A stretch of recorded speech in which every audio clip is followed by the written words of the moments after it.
말씀은 신약성경 로마서 9장 4절, 5절 말씀입니다.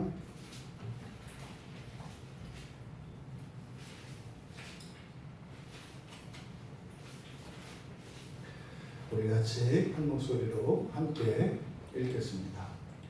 그들은 이스라엘 사람이라. 그들에게는 양자됨과 영광과 언약들과 율법을 세우시는 것과 예배와 약속들이 있고 조상들도 그들의 것이요 육신으로 하면 그리스도가 그들에게서 나셨으니 그는 만물 위에 계셔서 세세에 찬양을 받으실 하나님이시니라.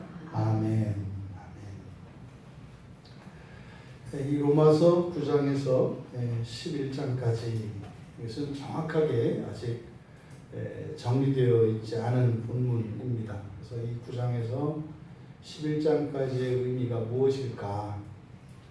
그런데 이 9장 말씀, 9장, 10장, 11장 말씀 전체를 살펴보면 이것이 이런 말씀이었구나 라고 하는 것을 우리가 분명히 깨달을 수 있게 됩니다. 실제로 로마서를 크게 나누어서 8장을 기준으로 해서 8장 이전과 이후로 이렇게 나뉘거든요. 이제 복음에 대해서 변증을 하고 있는 이 로마서의 특징, 가장 중심적인 주제가 의롭게 되는 것입니다. 칭의의 문제예요. 그리고 실제로 많은 신학자들이 로마서의 가장 핵심적인 주제로 칭의와 성화를 이야기합니다. 그래서 어떻게 사람이 의롭게 되는가의 문제이죠. 그런데 이 로마서를 그동안 우리가 온전히 그 참뜻을 발견할 수 없었던 중요한 원인이 이 본성의 변화라고 하는 이 주제에 대한 부분입니다. 사람의 본성이 변하지 않는다. 무슨 말이냐면 그냥 사람은 영원히 사람이다 라고 하는 전제에서 이 로마서를 보면 8장, 9장, 10장, 11장의 의미를 발견할 수가 없습니다. 사실은 이 9, 10, 11장은 다루는 중심 주제가 영화입니다. 영화라는 것은 하나님 자녀 되는 거예요. 그러니까 신적 존재가 되는 거예요. 그리고 이후 12장에서부터는 바로 성화의 삶에 대한 이야기예요. 그래서 크게 로마서를 세 주제로 나눈다면 1장에서 8장까지는 칭의, 9장에서 11장까지는 영화, 그리고 12장 이하는 성화, 이렇게 나눌 수 있습니다. 근데 사실 이러한 분류는 바울의 고민입니다. 우리가 지난주에 살펴보았던 앞에 1절에서 이 3절까지의 내용, 1절에서 이 3절까지의 내용은 이 바울의 비장한 각오와 그리고 동족들의 구원에 대한 이러한 간절한 열망이 있습니다. 오죽하면 3절에서 내 자신이 저주를 받아 그리스도에게서 끊어질지라도 원하는 바다 기도한다 그랬단 말이에요. 그러니까 이거는 하나님 나를 영원히 버리시더라도 내 동족을 구원해 주십시오 라고 하는 이야기거든요. 그런데 이거는 말이 안 되는 소리다. 그래서 기도한다고 하지 않고 소원한다 이렇게 했다 이 말이죠. 일어날 수 없는 일이니까. 그러니까 바울을 버리고 동족을 구원하는 그런 일 없죠. 우리 가운데서 여러분 누구 한 사람이 대신 다른 사람을 위하여 영원히 하나님으로부터 끊어지고 그 대신 구원받는 일은 없단 말이에요. 그런 일은 없어요. 근데 이것은 이 바울 사도의 간절한 마음에 대한 표현인 거죠. 그런데 지금 이제 4절에서 5절에 걸친 이 내용은 뭐냐면 바로 바울이 이렇게 애를 끌이고 있는 동족들에 대한 설명이에요.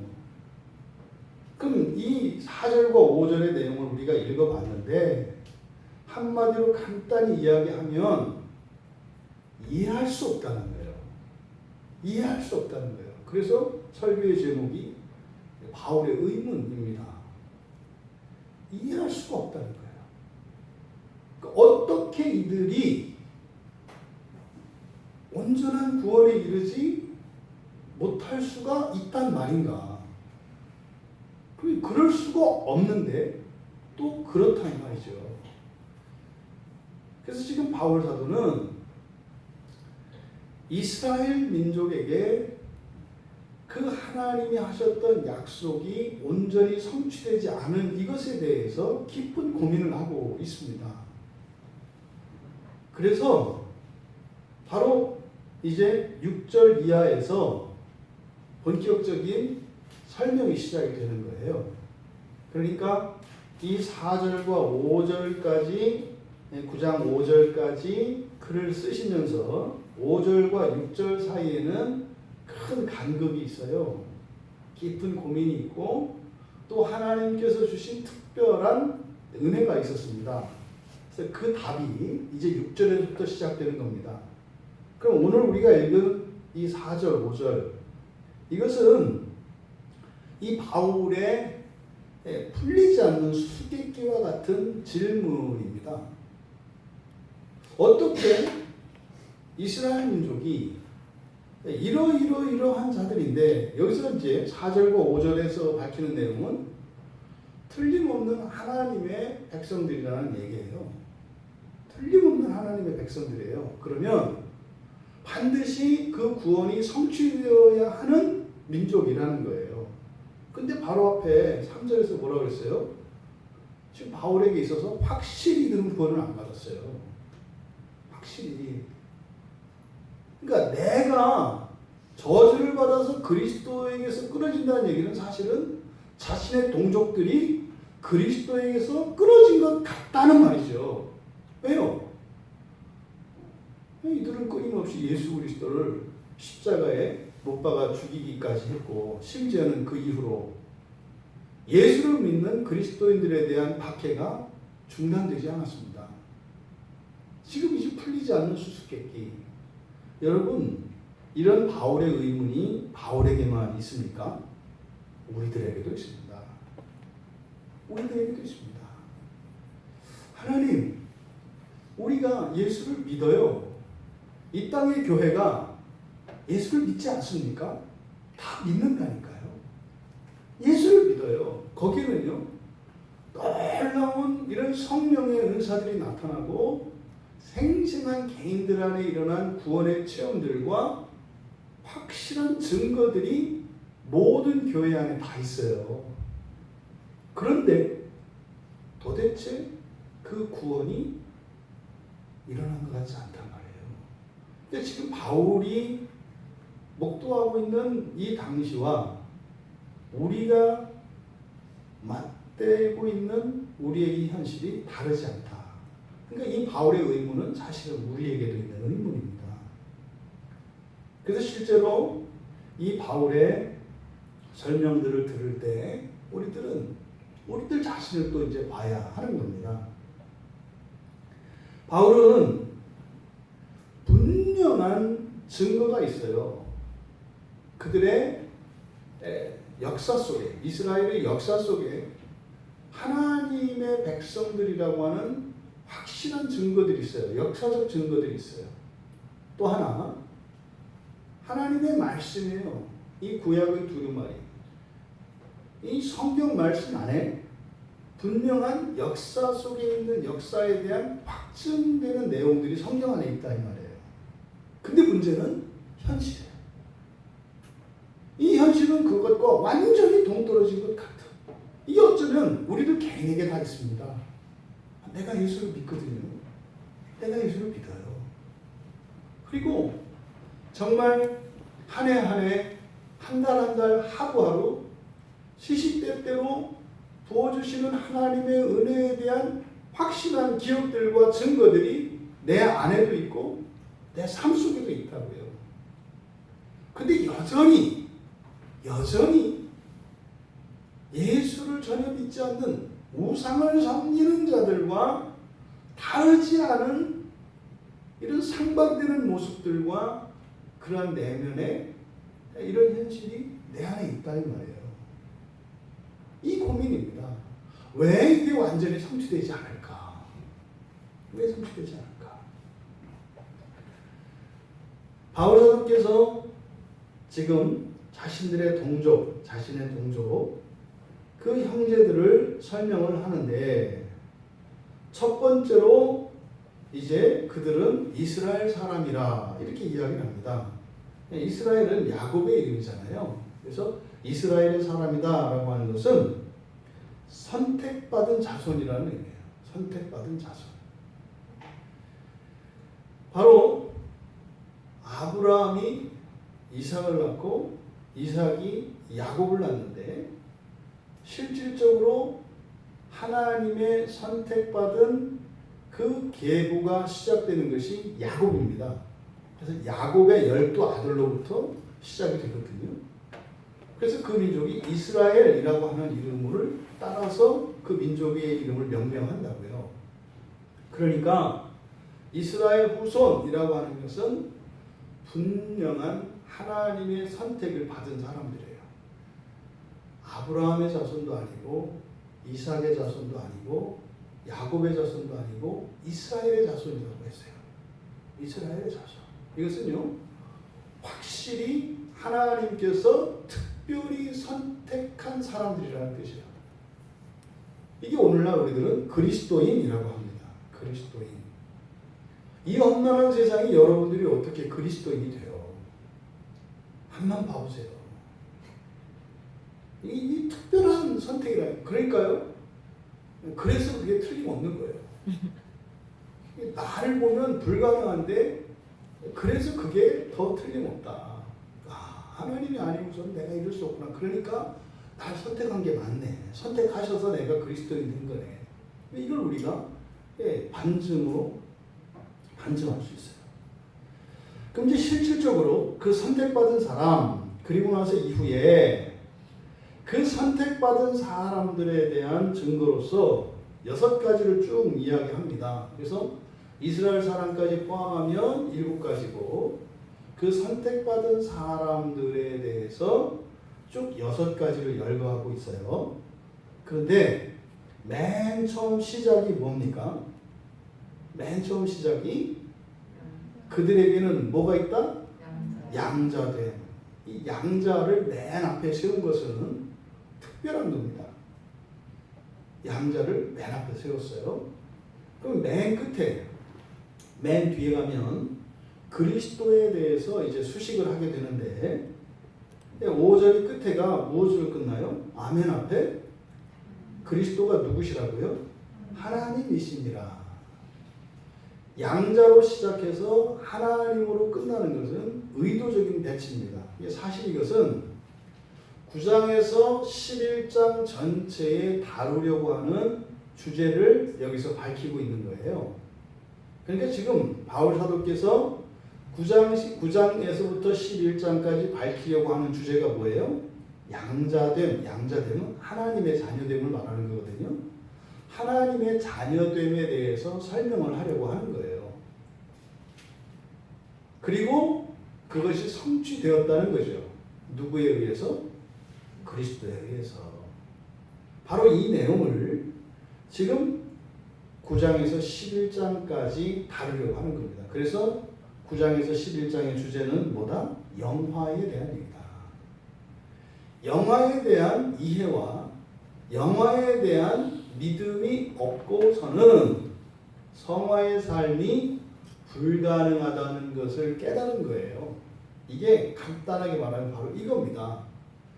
영화가 무엇인지를 모르고서는 거룩함을 추구하며 살아갈 수 없다는 게 로마서의 핵심적인 주제예요. 이게. 그것을 양자와 하나님으로 배치하고 있다. 여기서 양자됨이라고 하는 것은 아들이라는 단어 피오스와 세우다라고 하는 티테미가 합쳐진 거예요. 그러니까 아들로 세우심. 이게 무슨 말입니까? 아들이 아닌 자를 아들로 세웠다는 뜻이에요. 그래서 이것을 양자라고 우리가 번역을 한다고요.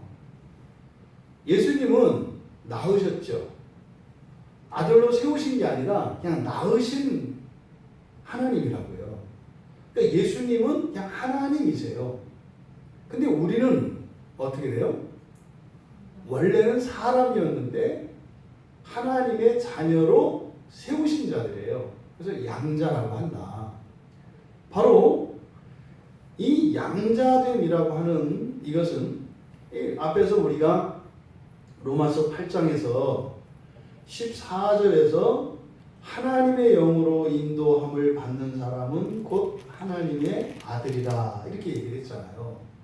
하나님의 영으로 인도함을 받는다. 그러니까 성령의 이끌림을 받는다는 거예요. 그럼 성령은 어디 계세요? 여러분들에게는 여러분 안에 계시다고요. 성령이 우리 안에 계세요. 그래서 성령의 이끌림을 받는 사람들은 하나님의 아들이다. 그러니까요, 여러분 안에 드는 이 두 가지 생각 가운데 성령의 이끌림을 받으면 하나님 아들이 되어가는 거고요. 죄의 이끌림을 받으면 마귀의 새끼가 되어가는 거예요. 여러분들이 그때그때 선택에 따라서 하나님의 자녀가 되느냐 마귀의 새끼가 되느냐 결정되는 거예요. 이게 단순한 행위의 문제가 아니라 여러분의 존재에 관한 것이라는 것을 잊으시면 안 돼요. 그냥 이거 하고 싶고 저거 하고 싶고가 아니라니까요. 하나님 자녀가 될 거냐 마귀 새끼가 될 거냐 이거를 여러분들이 결정하시는 거예요. 순간순간. 그러니까 내가 하고 싶은 대로 내가 옳다고 생각하는 대로가 아니라 성경 말씀에 기초하여 성령의 이끌림을 받을 때 우리는 하나님의 자녀로 되어가는 거죠.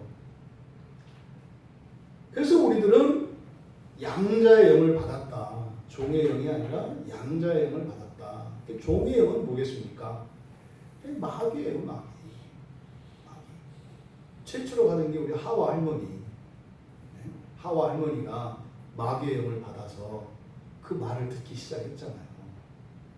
그럼 어떻게 돼요? 계속 마귀의 새끼가 되어가는 거예요. 하나님의 아들, 이 양자라고 하는 것은 그러니까요, 하나님의 영으로 인도함을 받는 사람들이에요. 그런데 지금 이거는 그리스도인들에 대한 이야기가 아니라 누구예요? 유대인들, 이스라엘 사람들에 대한 얘기라고요. 그러니까 그들도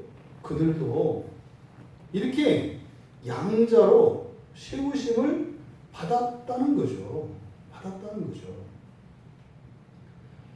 여러분, 이 하나님이 사람을 선택하셔서 모든 피조물 가운데 사람을 선택하셔서 하나님의 자녀로 세우신 거, 이게요, 에베소서 1장 5절에 하나님이 사람을 창조하신 목적이라고 이야기를 한다고요. 사람을 창조하신 목적은 사람을 하나님의 자녀로 되게 하시기 위한 것이에요. 에베소서 1장 5절에 그 기쁘신 뜻대로 우리를 예정하사 예수 그리스도로 말미암아 우리를 어떻게 해요? 자기의 아들들이 되게 하셨으니. 사람의 창조의 목적은 하나님의 영광을 위하여. 나의 영광을 부른 자, 이사야 선지자가 한 말이에요. 나의 영광을 위하여 불렀다. 무슨 말이에요? 여러분으로 하여금 여러분에게 하나님의 영광이 나타나게 하기 위하여 부르셨다는 거예요. 그것을 통해서 하나님이 영광을 받으세요. 이런 이중적인 의미가 있단 말이죠. 바로 이 일을 위해서 하나님이 사람이 되셨어요. 그것을 갈라디아서 4장 5절에서 말씀합니다. 율법 아래 있는 자들을 속량하시고 우리로 아들의 명분을 얻게 하려 하시니라. 율법 아래 있는 자들을 속량하시고, 이게 로마서 1장에서 8장까지 얘기해요. 칭의에 관한 얘기. 그리고 아들의 명분을 얻게 하려 하심이라. 이게 9장부터 이하까지 얘기해요. 근데 먼저 아들의 명분을 얻는 게 90, 11장이고 그것을 이루어가는 일이 성화의 삶이라고요. 그러니까 갈라디아서 4장 4절과 5절에서 하나님이 사람이 되어 이 땅에 오신 목적이 창세전에 세워놓으신 사람을 하나님의 아들 되게 하시는 그 일을 위하여 하나님이 사람으로 오셨다고 말씀한 거예요. 그래서 먼저 어떻게 해요? 온전한 사람이 되게 하세요. 그것을 위해서 율법을 주신 거라고요. 그런데 그리스도께서 오셔서 율법을 완성하시죠. 이 속량하신다는 것이 이제는 율법으로 완전한 사람 될 수 있는 길을 열어주셨다는 거죠. 거기서 그치는 것이 아니라 이제는 사람을 초월하는 하나님의 아들의 명분, 이름이에요. 명분이라고 하는 것은. 명분은요, 사람의 명분과 같지 않습니다. 성경에서 말하는 명분이라고 하는 명분은 자격이에요. 자격 요건을 충족시키는 거예요. 그러니까요, 여러분들이 하나님의 자녀들이라고 하는 이것에 대해서 어느 누구도 이의를 제기하지 못한다고요. 마귀조차도 사실은 여러분한테 속이죠. 야, 네가 무슨 하나님의 자녀야? 너는 사람 중에서도 못난 자가 이렇게 끊임없이 송사한다고요. 근데 속으로는요, 조마조마해요. 얘가 정신 차리면 안 되는데. 안다고요. 여러분들이 하나님의 자녀된 것을 알아요. 왜요? 예수님이 이 땅에 오셔서 그 일을 이루셨기 때문에 우리와 상관없이 우리가 하나님의 자녀의 명분을 얻었다고요.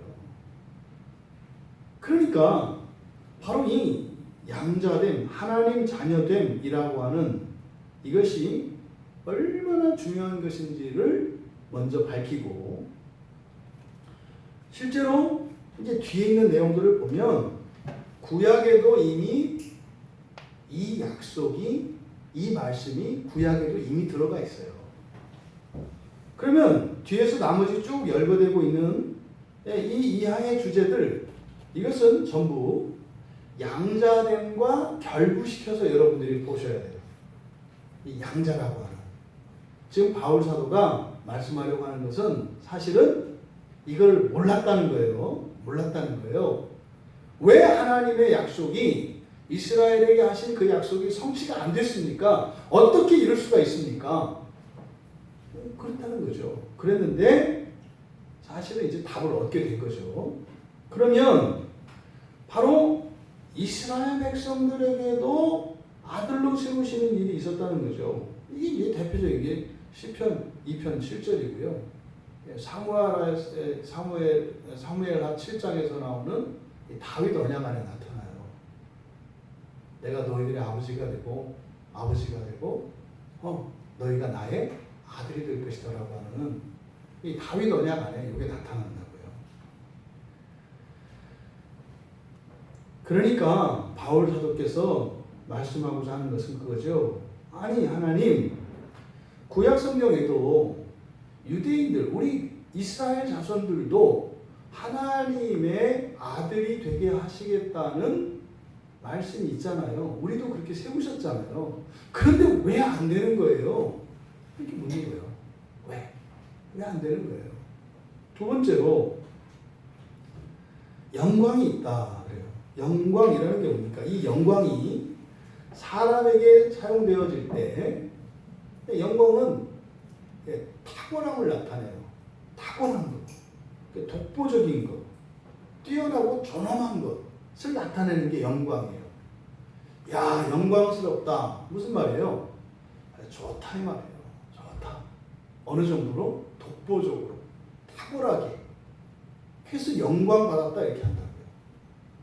그러니까 여기서 영광이 있음, 영광이 있다 이렇게 얘기하는 것은 이 영광이라고 하는 이 말, 이것이 효과적으로는 이런 탁월함과 유능함, 존귀함으로 나타납니다만 이것은 바로 신적 자질을 나타내는 말이에요.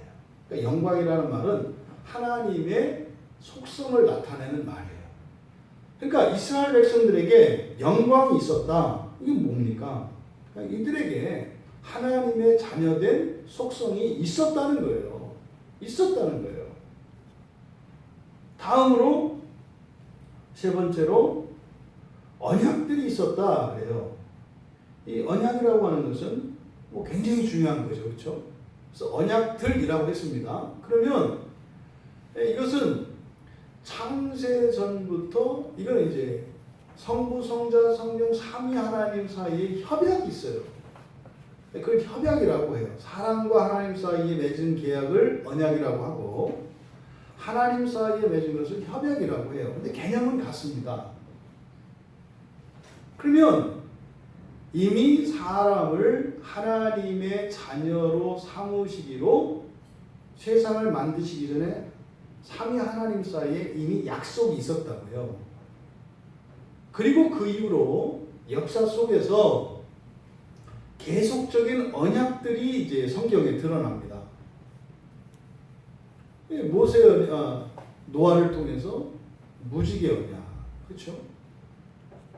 홍수 심판하시고 난 뒤에 다시는 물로 심판하지 않겠다고 하는 이런 언약들. 그리고 아브라함을 통해서는 할례 그리고 횃불 언약, 할례 언약 이렇게 언약을 하세요. 그러니까 이런 언약들이 구약에 계속 나오거든요. 그런데 여기서 지금 이 모든 언약들의 핵심이 사실은 바울은 지금 어디에 초점을 맞추려고 하는 거예요? 사람에 관한 것이에요. 사람을 양자 삼으시기로 한 거.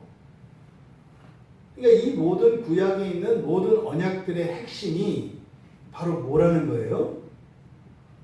사람을 하나님의 아들 되게 하시는 거라는 거예요. 그러니까 이미 이스라엘 백성들에게 그 언약이 있었다고요. 있었다고요. 그런데 왜 안 되냐 이 말이에요. 왜 안 되고 이렇게 멸망했느냐 이 말이에요.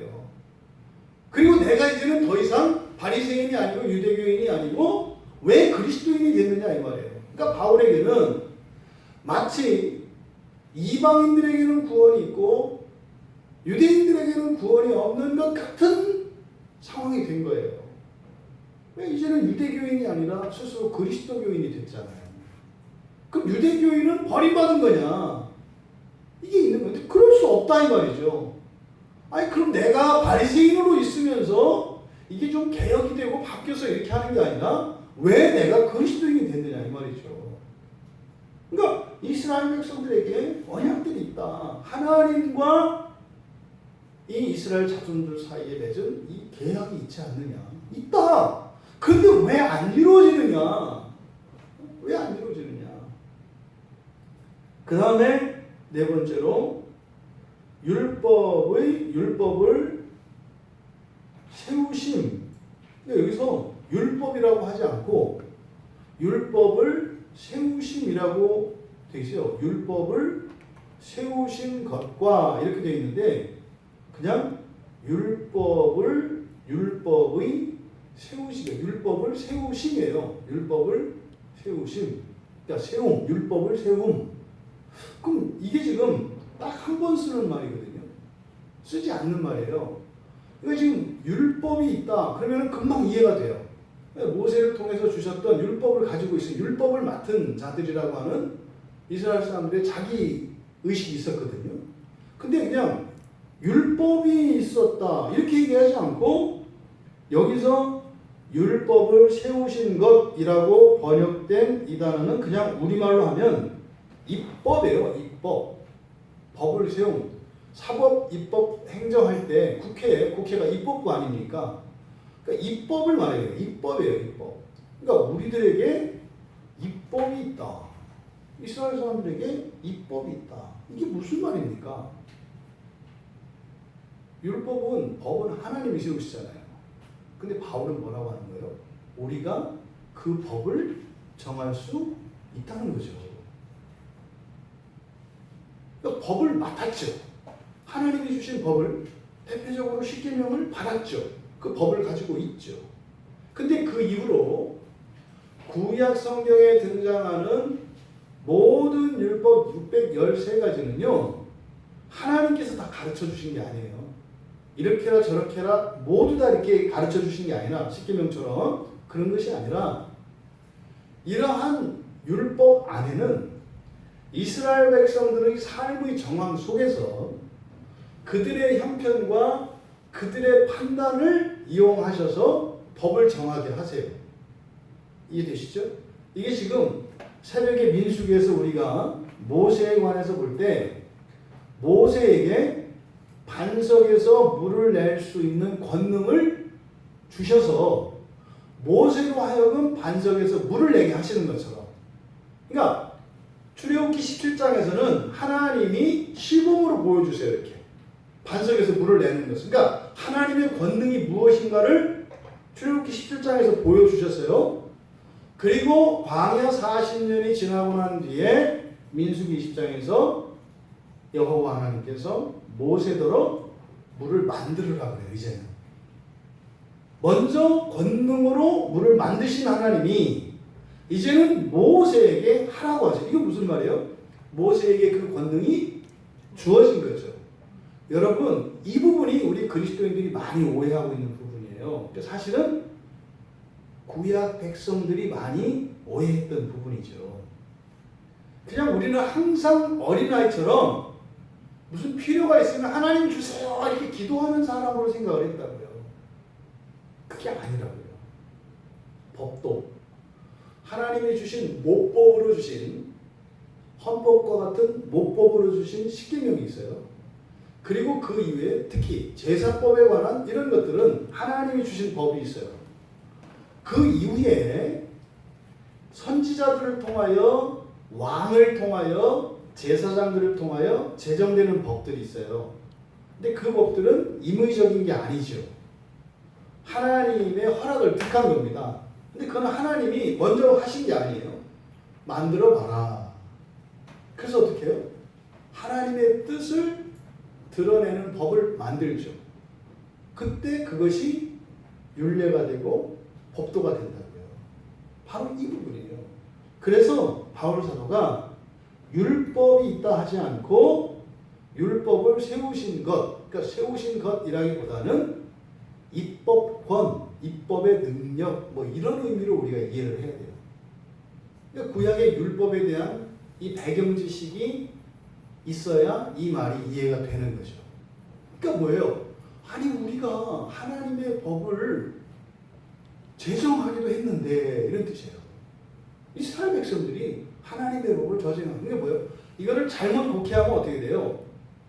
뭐 교황의 법이 하나님의 법이다 이렇게 하는 거예요. 그러니까 교황이, 로마 교황이 성경에 없는 것을 하나님의 말씀이라고 하는 구약 이 성경의 근거가 되는 구절들이에요. 이런 게 여기 있지 않느냐. 그리고 구약에서 그렇게 하지 않았느냐. 개신교에서는 무조건 그냥 로마에서 하면, 로마 교회에서 하면은 다 사입이 그냥 그렇게 말도 하기 이렇게 하는 거라고 생각하는데 아니에요. 다 성경에 근거가 있어요. 나름대로. 그러니까 뭐예요? 해석을 잘못했기 때문에 그렇게 하는 거죠. 그냥 사람이 정하면 하나님의 법이 되는 게 아니라 사람이 정하고 나서 성령께서 맞다고 인정을 해주셔야 되는 거죠. 그러니까 성경과 합치된다고요. 하나님의 법은. 그러니까 지금 이스라엘 백성들에게 이런 입법이 있었다.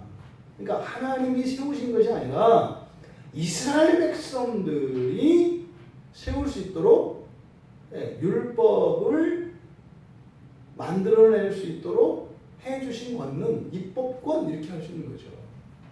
이것을 설명하자면. 근데 그걸 권세라고 하면 또 안 되니까. 왜? 권세라고 하는 것은 주권이거든요. 근데 이거는 입법, 그러니까 하나님의 법을 세울 수는 있지만 권세는 아니에요. 왜요? 우리가 온전히 되어져 가면서 하나님의 뜻을 알아서 하나님이 원하시는 게 무엇인지를 시원하게 법을 정할 수 있어요. 하나님 이거 원하시는 거죠? 그때 하나님이 맞다 이렇게 하셔서 권세는 하나님께 있지만 그 법을 만드는 일에 우리가 참여한다는 거예요. 누가? 이스라엘 백성들이. 그렇게 했다는 거예요. 그리고 다섯 번째로 예배.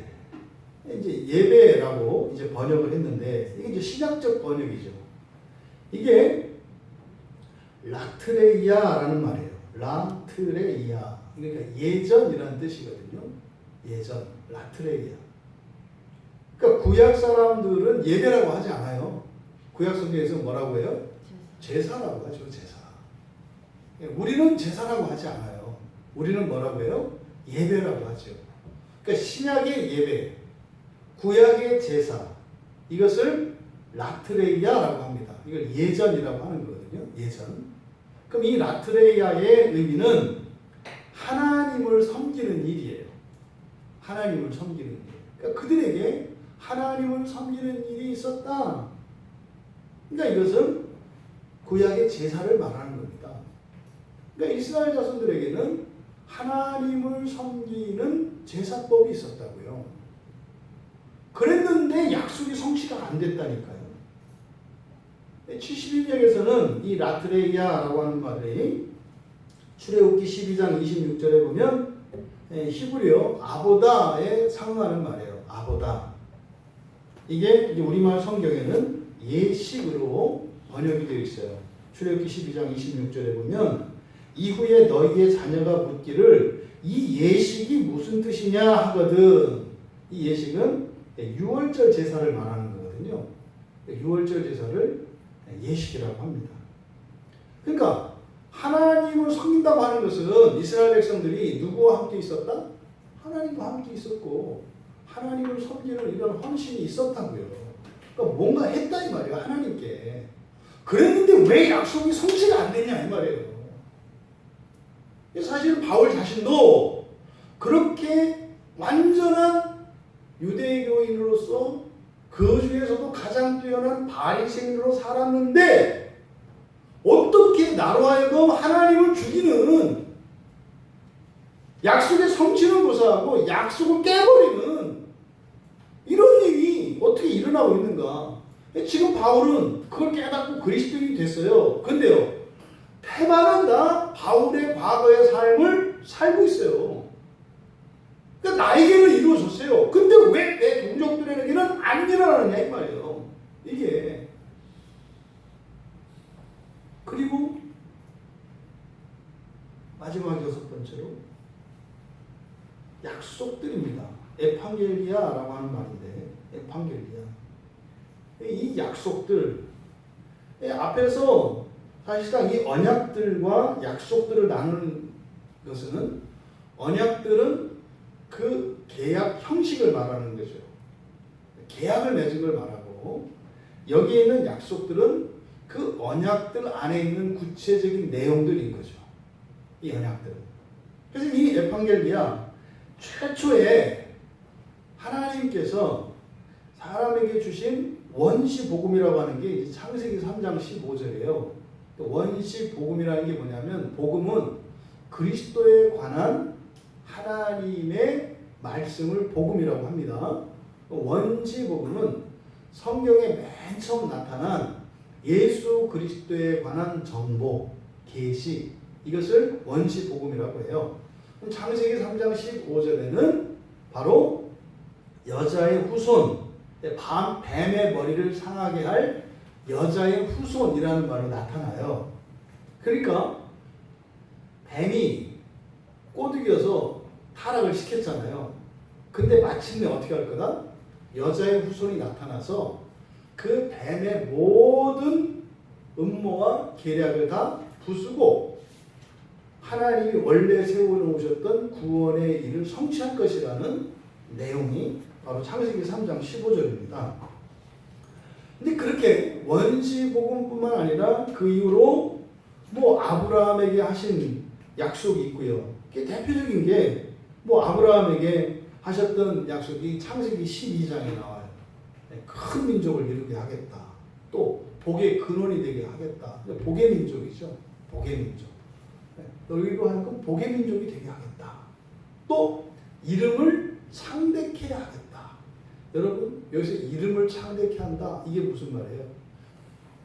단지 그러면 구약의 백성들은 이름을 창대케 한다 그럴 때 고대 근동에서 가장 뛰어난 민족 되게 하셨다 이렇게 받아들여요. 여러분도 마찬가지예요. 여러분의 이름을 창대케 했다 할 때 자기의 세계관 안에 갇혀 있어요. 그러니까 지금 유치원 다니는 아이에게 내 이름을 창대케 하실 거야. 그런 거예요. 내가 우리 유치원에서 짱 되는 거구나 이렇게 생각하는 거예요. 세계관에 따라서. 그럼 사람들은요, 이 나라에서 너희를 창대케 하겠다. 우리나라에서 최고로 좋은 교회를 만들어 주신다는 거, 이 세계관에 갇히는 거예요. 근데 여러분 이미 눈치채셨죠, 여러분들? 이게 우주론적으로 영적인 세계까지 딱 드러나면 어떻게 돼요? 천사까지 꿀리는 거예요. 그러니까 단순히 아브라함에게 하셨던 이 약속이라고 하는 것은 단순히 그냥 그 자손들이 많고 복 있고 이 세상에 복주는 이 정도가 아니라 세상의 복뿐만 아니라 거기에는 영적인 세계까지 약속이 들어가 있었던 거죠. 아브라함에게 주셨던 약속 안에. 그리고 앞서서 말씀드렸던 다윗 언약이에요. 사무엘하 7장에서 나오는 이 사무엘 하에서 이 다윗 언약의 핵심은 바로 영원한 다윗의 왕국이거든요. 영원한 다윗의 왕국. 그런데 영원한 다윗의 왕조 앞에 사무엘하 7장 14절에 바로 하나님의 아버지가 되고 그들이 아들이 될 것이라는 얘기가 나와요. 이게 구약 사람들은 못 알아듣는 얘기예요. 그냥 하나님이 너희들의 아버지가 되고 너희들이 그 다윗의 자손들이 하나님의 아들이 될 거다. 그런 거예요. 그냥 우리 신은 하나님 여호와 하나님이고 그냥 우리는 여호와 하나님의 특별한 백성 이방인들과 구별되는 이 정도로 받아들인 거죠. 못 알아듣는 거예요. 그냥 못 알아먹어요. 지금도 유대교인들은 그렇게 이해를 하죠. 그래서 뭐예요? 우리만 하나님의 백성 이렇게 생각해요. 그러니까 백성의 수준에서 벗어나지 못한다고요. 그런데 이 이야기를 고린도후서 6장 18절에 그리고 히브리서 1장 5절에서 또 거론을 하는 거예요. 그러니까 바로 하나님이 주신 이 약속들의 핵심은 그러니까 이 언약의 핵심은 바로 뭐라는 거예요? 창세전에 하나님이 삼위 하나님 간에 세우셨던 창조 협약 속에서 예정의 성취다 이 말이에요. 예정의 성취는 사람을 하나님 되게 하는, 사람을 하나님 되게 하는. 그래서 예수님이 요한복음 1장 12절에서 뭐라고 하셨어요? 영접하는 자, 곧 그 이름을 믿는 자에게는 뭐요? 하나님의 자녀가, 그러니까 우리말 성경에는 그냥 되는 이렇게 돼 있는데 그냥 될 수 있는이에요. 하나님의 자녀가 될 수 있는 권세를 주셨다. 그러니까 예수를 믿으면 이제는 하나님 자녀가 될 수 있는 씨가 되는 거예요. 씨가 심겨져요, 이 안에. 이게 뭐예요? 여러분들이 거듭나는 거라고요. 여러분의 성령이 임하시는 거라고요. 그래서 성령의 이끌림을 받으며 점점 하나님의 자녀로 되어 가는 거죠. 이것을 뭐라고 한다? 이루어가는 구원이라고 한다. 이루어가는 구원이라고 한다. 그 일을 위해서, 그 일의 성취를 위해서 하나님 아버지께서 약속하셨어요. 그게 누구예요? 성령이세요. 아버지 약속. 예수님이 기다리라고 하셨잖아요. 누가복음 24장 49절에 사도행전 1장 4절에서 바로 그 약속을 성취하기 위하여 누가 오셔요? 성령이 오시는 거예요. 성령이. 여러분 안에 성령이 계신 이유는 여러분들이 그냥 이 세상 사는데 뭐 금 나와라 뚝딱하면 금 나오고 병 나와라 뚝딱하면 병 낫고 이게 아니에요. 목표는 뭐예요? 여러분의 본성을 바꿔서 여러분을 하나님 자녀되게 하는 거.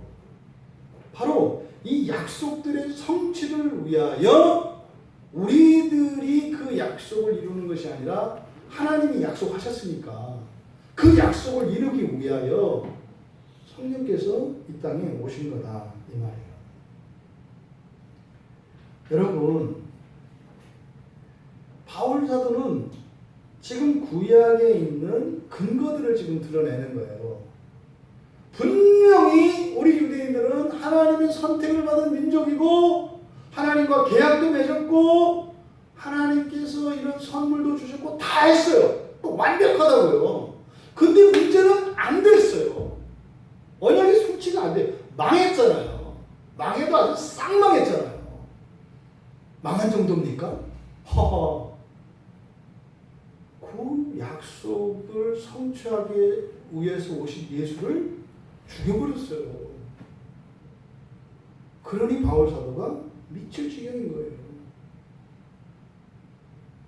또 여섯 번째로 뭐라고 합니까? 조상들도 그들의 것이요. 조상들도 그들의 것이요. 그 조상들이라고 하는 것은 여기 그냥 조상들도 하면 안 되고 그 조상들이에요. 그 조상. 그 조상 하면 누구겠어요?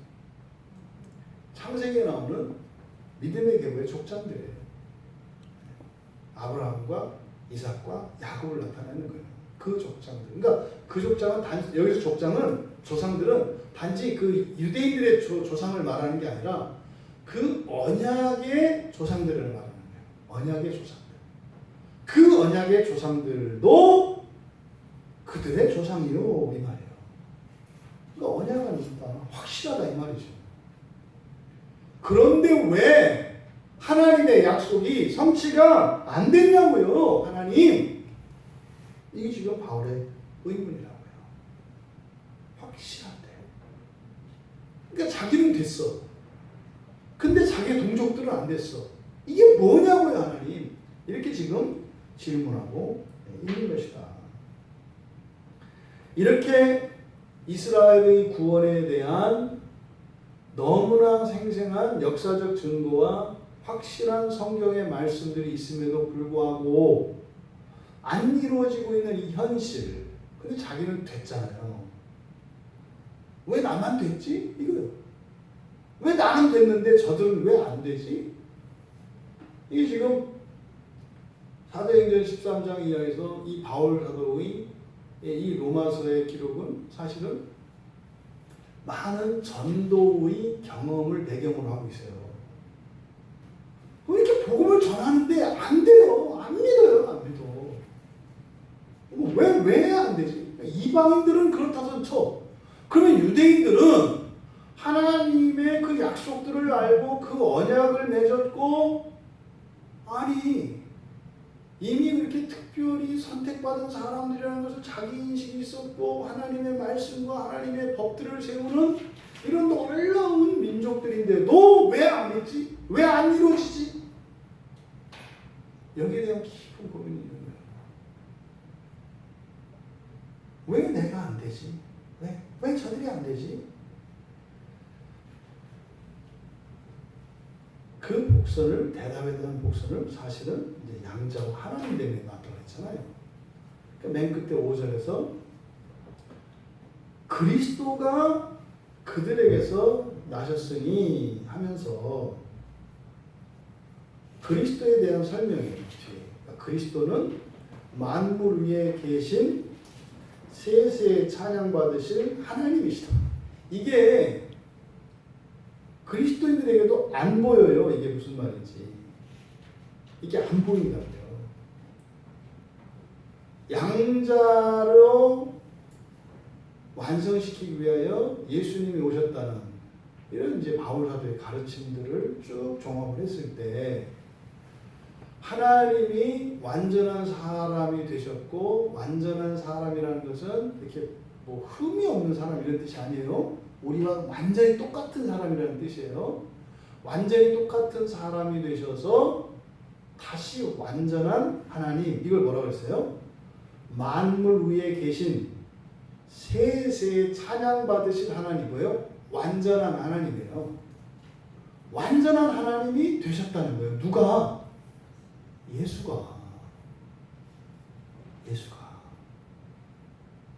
아멘. 이 바울 사도의 아멘 이거요. 정답이죠. 정답.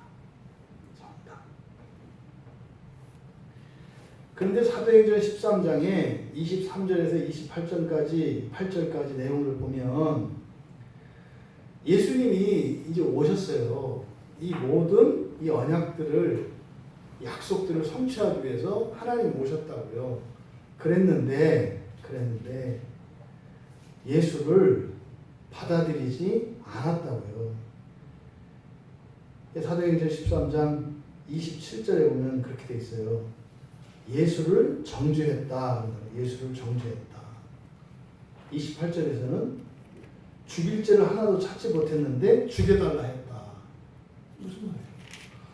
아니, 구약에 있는 모든 약속과 그것을 성취하기 위해서 하나님이 오셨는데 스스로 쪽박을 깨버렸다 이 말이에요.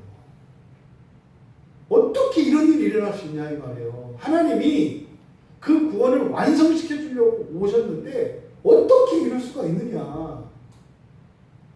지금 바울 사도가 말씀하려고 하는 거죠. 여러분, 하나님이 약속하신 대로 이 사람의 후손에서 이스라엘을 위하여 구주를 세우셨으니 곧 예수라. 그 예수를 이들이 죄가 없다고 하는 빌라도에게 죽이라고. 무슨 말이에요? 하나님께서 우리에게 약속하신 그 구원이 성취되지 않도록 이걸 깨버리라고 한 거죠. 근데 도저히 이해할 수 없는 이 상황에, 그러니까 바울 사도가 할 수 있는 말은 뭐예요? 차라리 하나님, 내가 도대체 이게 이해할 수 없고 방법도 없어요. 이들에게 복음을 전하는데 씨알도 안 먹혀요. 그러니까 내가 복음을 안 전하겠다는 게 아니라 전할 건데 도대체가 이거는 소망이 없어요. 그러니까 뭐예요? 날 죽이세요. 그 뭔지 우리 집사님 토요일날 이렇게 해서 뭐 이렇게 나눠주고 할 때 예를 들어서 한 달, 두 달 하는데 한 사람도 관심도 안 보이고 투명인간 취급을 해요. 응? 그런데 내가 지금 미쳤다고 이러질 않아. 뭐 하나. 그러면 나중에 그런 거예요. 하나님, 내가 죽어도 주니까 저 중에 한 사람이라도, 아니지, 한 사람 오면 안 되지. 내가 죽어서 저 사람들이 다 예수님을 믿고 영접할 수 있다면 나를 죽이세요. 근데 그런 일이 일어날 수가 없거든요. 이게 지금 바울의 고백인 거죠. 그런데요, 답을 찾았다고요. 우리들에게 고민이 있잖아요, 여러분들. 이런 성경의 약속들, 정말 이 놀라운 약속들, 그것도 경험이 있어요, 우리에게. 그런데 실제로 그리스도인들, 우리가 함께 생활하는 그리스도인들에게서 이런 불신앙의 모습들을 보게 돼요. 심지어는 교회가 부패하고 타락하는 것을 우리는 직접 겪기도 했고 듣기도 했고 보기도 했다고요. 도대체 이런 일이 왜 일어나는가? 네? 도대체 왜 일어나는가? 이 고민인 거죠. 답은 어디에 있다는 거예요? 양자됨에 있다는 거예요. 양자됨. 하나님 되는 거예요. 그래서 9장에서 11장까지 이 6절에서부터 펼쳐지는 얘기는 기가 막힌 얘기고요. 이게 사실은 바울 사도께서 로마 교인들을 통하여 우리에게 주신 답이에요. 무슨? 하나님의 자녀들인데 하나님 자녀들답지 않게 되고, 심지어는 하나님이 약속하신 복을, 그 구원을 이루어 주시려고 하는데 스스로 쪽박을 깨버리는 이런 일들이 왜 일어나는가에 대한 답이에요. 그러니까요, 다 중요하지만 1장에서 8장까지는 다른 성경에도 나와 있어요. 다른 곳에서도 그걸 찾을 수가 있어요. 근데 특별히 9장, 10장, 11장이 유대인들의 오류의 원인이고, 오늘날 그리스도인들, 심지어 2000년 교회의 역사 속에서 앞으로 전진하지 못했던 그 이유가 바로 9, 10, 11장이에요. 근데 사실은 굉장히 중요하고 바로 우리의 한계를 뛰어넘을 수 있는 답으로 주셨던 이 본문을 그동안은 상대적으로 별 의미가 없는 것으로 덮어놨었다고요. 이게 히브리서 6장만큼이나 로마서에서 그동안 우리가 잘못 이해하고 있었던 본문이라는 것을 우리가 알 수 있습니다. 왜 이런 일이 일어났다? 사람의 본성은 변하지 않는다는 전제를 가지고 성경을 보기 때문에 사람은 영원히 사람이다 라는 전제를 가지고 보기 때문에 결국에는 다 사람 되는 얘기예요. 여러분 성경 공부하고요, 제자 훈련하고요, 영성 훈련하고요, 막 해요. 결국에는 뭐예요? 다 사람 되는 얘기예요. 자꾸 사람 만들려고 해요. 훌륭한 사람, 뛰어난 사람, 사람 만들려고 해요. 그러니까 답이 안 되는 거예요. 그게 바울이 겪었던 것이고 유대인들이 겪었던 것이고 그 답을 여기에서 주고 있는 것입니다.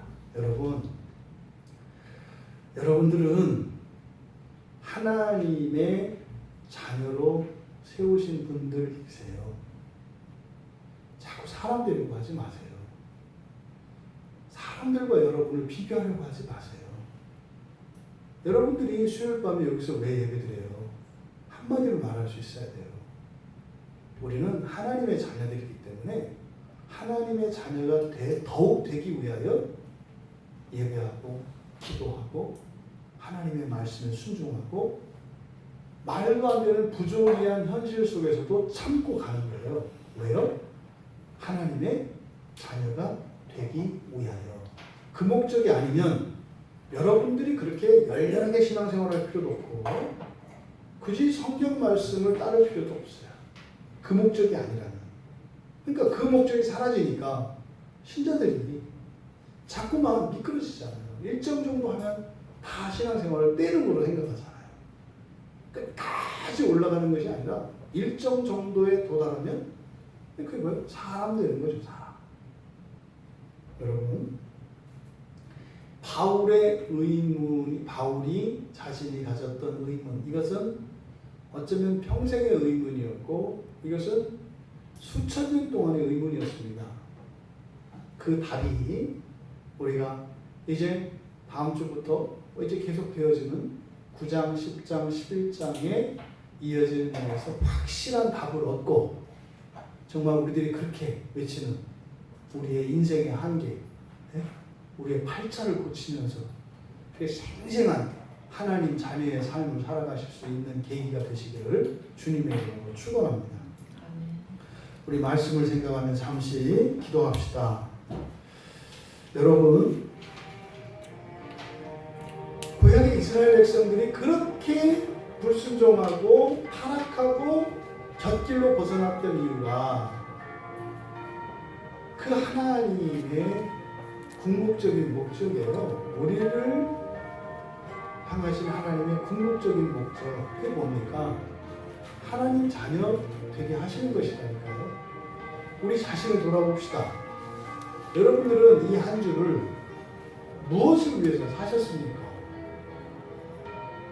또 여러분들은 앞으로 무엇을 위해서 살기를 원하십니까?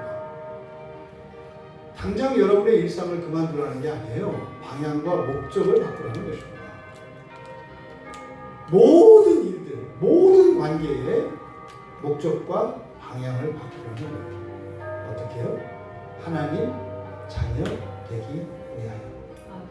이 시간 정말 하나님께서 특별한 은혜를 주시기 바랍니다. 그래서 우리의 무엇이 고쳐지고 변화되는 게 아니라 우리의 지각의 변화가 일어나기를 원합니다. 그래서 하나의 목적을 향하여 함께 달려갈 수 있는 우리가 되도록, 이 시대의 교회가 되도록, 이 땅의 모든 그리스도인이 되도록 우리 같이 기도합니다.